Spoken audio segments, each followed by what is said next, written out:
मी सर्वप्रथम तर राणे साहेब आपल्याला मनापासून धन्यवाद देतो की आनसकरची याला साक्षीदार आहे. संपूर्ण महाराष्ट्रामध्ये आम्ही प्रत्येक जिल्ह्यामध्ये जातोय, पण सिंधुदुर्ग सारखा प्रतिसाद आम्हाला इतर कुठल्याही जिल्ह्यात मिळाला नाही. तो प्रतिसाद मिळाला आणि मला असं वाटतं की या जिल्ह्यामध्ये संख्यात्मक जरी वाढ झाली नसली तरी गुणात्मक वाढ मात्र या जिल्ह्यामध्ये हे सहकारात झालेले असं म्हणलं तर या ठिकाणी ते चुकीचं ठरणार. कारण 97वी घटना दुरुस्ती याचा उल्लेख आनसकर साहेबांनी आपल्या भाषणामध्ये केला आणि त्याचं महत्व आणि त्याच्या सगळ्या कायद्याच्या तरतुदी सोप्या भाषेमध्ये आपल्याला सांगण्याचा प्रयत्न त्यांनी केला. दुसरा महत्वाचा मुद्दा आज हा सहकार मेळावा घेण्याच्या पाठीमागचं कारण असं आहे की सातत्यानं समाजामध्ये सहकाराबद्दल एक वेगळं बोललं जातं. कोण म्हणतं सहकार बुडला, कोण म्हणतं बँका बुडाल्या, कोण म्हणतं साखर कारखानदारी संपली, कोण म्हणतं गृहनिर्माण सहकारी संस्था संपल्या. इथं कोणीतरी उल्लेख केला की आता विकास सोसायटी गेल्या, कोण म्हणतं आता पतसंस्थाही बुडायला गेल्या. आणि मग अशा संभ्रम अवस्थेमध्ये आज या महाराष्ट्रामधल्या सहकारामध्ये काम करणाऱ्या कार्यकर्त्यांची जर अवस्था निर्माण झाली तर मला असं वाटतं याचं भविष्य काय होणार आहे याबद्दलची सुद्धा चर्चा या सहकार मेळाव्याच्या माध्यमातून होणं आवश्यक आहे. यासाठी सुद्धा आम्ही सहकार मेळाव्याचं आयोजन या निमित्ताने केलं. सहकाराला 107 वर्षाचा आतापर्यंतचा कालावधी झालेला आहे. स्वातंत्र्य मिळण्याच्या पूर्व काळापासून ही सहकारी चळवळ या देशामध्ये आणि महाराष्ट्रामध्ये रुजल्या गेलेली आहे. त्याच्यामध्ये दोष आहे, याच्यामध्ये काय लोकांनी चुकीचं वागलेलं आहे, काय संस्था चालकांनी चुकीच्या पद्धतीने नियोजन केलेलं आहे, काय लोकांची काही ठिकाणी भ्रष्टाचार झाला. परंतु सगळी चळवळच बदनाम करण्याच्या संदर्भातला विषय असता कामा नये. आणि म्हणून महाराष्ट्राच्या जर संख्यात्मक जर आपण या चळवळीचं चित्र जर आपण पाहिलं तर 2,27,000 सहकारी संस्था या महाराष्ट्रामध्ये नोंदल्या गेल्या.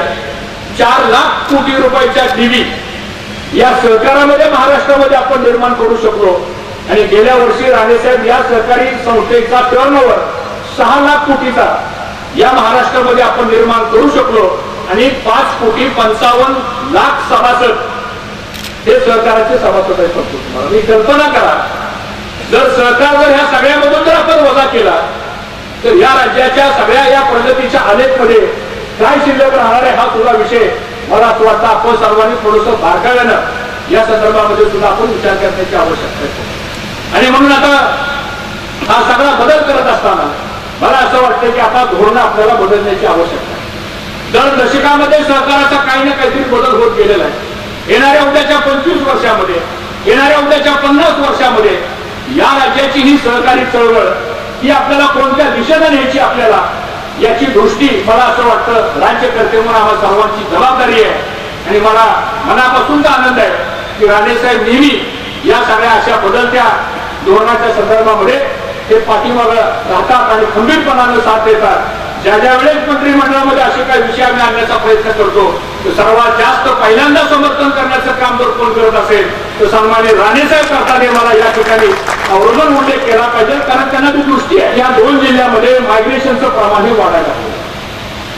या दर 10 वर्षाचा आपण सेन्सस जर बघितला तर 5-10 लाखाची लोकसंख्या ह्या 2 जिल्ह्यामध्ये कर्मजी वाढतीये, पण ती इतर राहत नाही अशा प्रकारची परिस्थिती आहे.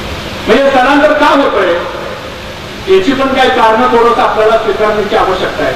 त्याचबरोबर 10 ते 15% शेती सुद्धा ही आता ओलितापासून किंवा पिकापासून किंवा मशागतीपासून ती कमी होत चाललेली आहे. याच्याबद्दल थोडासा विचार आपल्याला करावा लागेल. आणि दुसरा एक त्याच्यामध्ये महत्वाचा मुद्दा असा आहे की आपल्याकडे 3 महत्वाची पिकं आहेत.